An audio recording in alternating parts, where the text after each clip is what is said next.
I'm really grateful to have the opportunity to talk about the updated trade paperback edition of Ultimate Sacrifice, because there was so much that we did have to leave out of the hardback, because at that time the work of Commander Almeida in Cuba, the commander of the Army in 1963 during the JFK administration, and still listed by the CIA as number 3 in Cuba today, his role for JFK, his secret work for JFK, had never been officially declassified as far as we could tell. So in the hardback, we not only had to leave his name out, we had to leave out any kind of identifying information that would let even experienced journalists and scholars discover his identity using documents at the National Archives, or even frankly on a site like the Mary Farrell Foundation.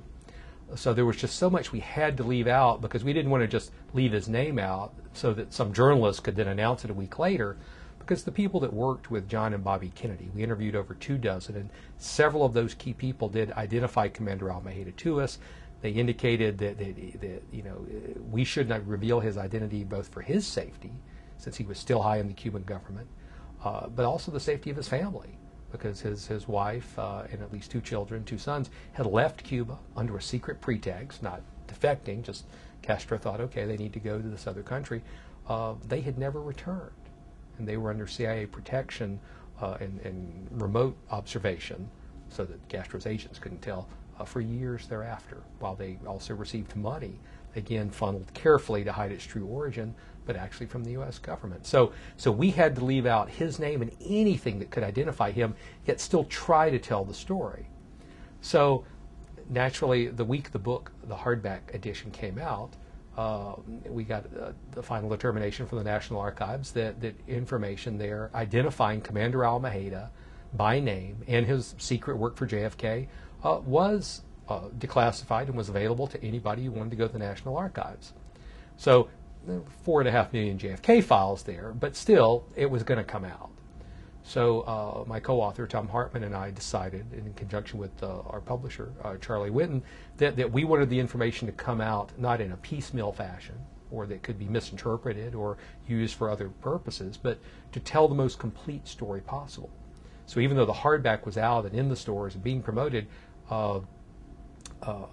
several months later, we began work on the updated trade paperback edition, adding in all of the information that had to be left out of the hardback edition. Now we could fully talk about Almeida, reveal in complete detail how he began working for JFK in May of 1963. And there was just so much documentation we could only selectively quote before, a few words here and there. And some reviewers had noted that. Now we could fully quote whole sentences, whole paragraphs, because we didn't have to worry about exposing Commander Almeida, because the National Archives, the U.S. government, had made that decision. So we just wanted to tell the most complete story possible. One of the huge ironies about what happened when the trade paperback was finally published, and the first article appeared about it by Liz Smith a couple of weeks before publication in September of 2006, is what's happened to Commander Almeida since then.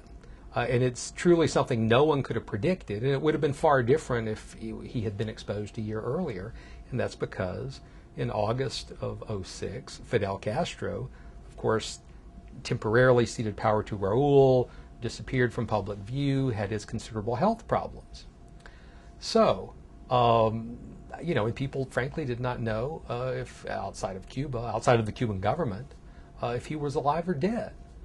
So imagine what would have happened if another revered figure from the revolution, one of the most revered figures, Commander Almeida is regarded, he saved Che Guevara's life in the first battle of the revolution, founded the Cuban army, and ran it for years.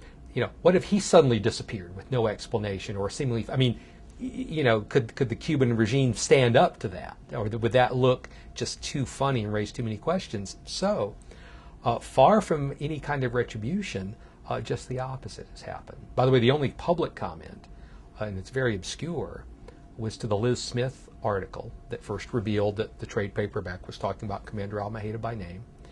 And the former head of, I believe it was Cuban State Security, Fabian Escalante, issued a statement to a Dutch journalist that appeared on a British website And of course, most people in Cuba did not have unfettered access to the internet, or any access to the internet for that matter.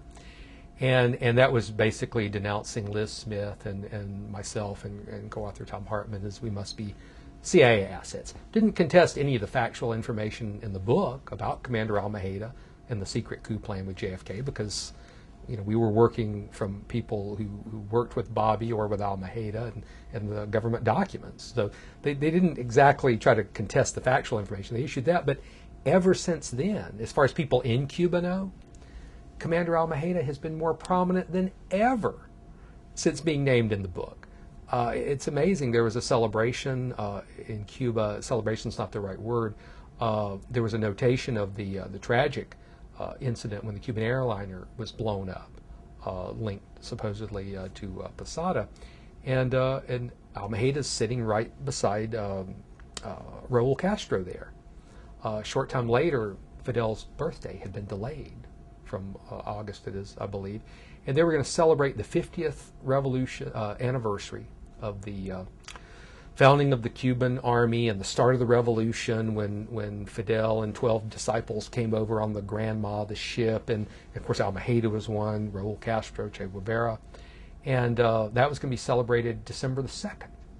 Well, who should be helping to lead Raul Castro lead that parade than Commander Almeida?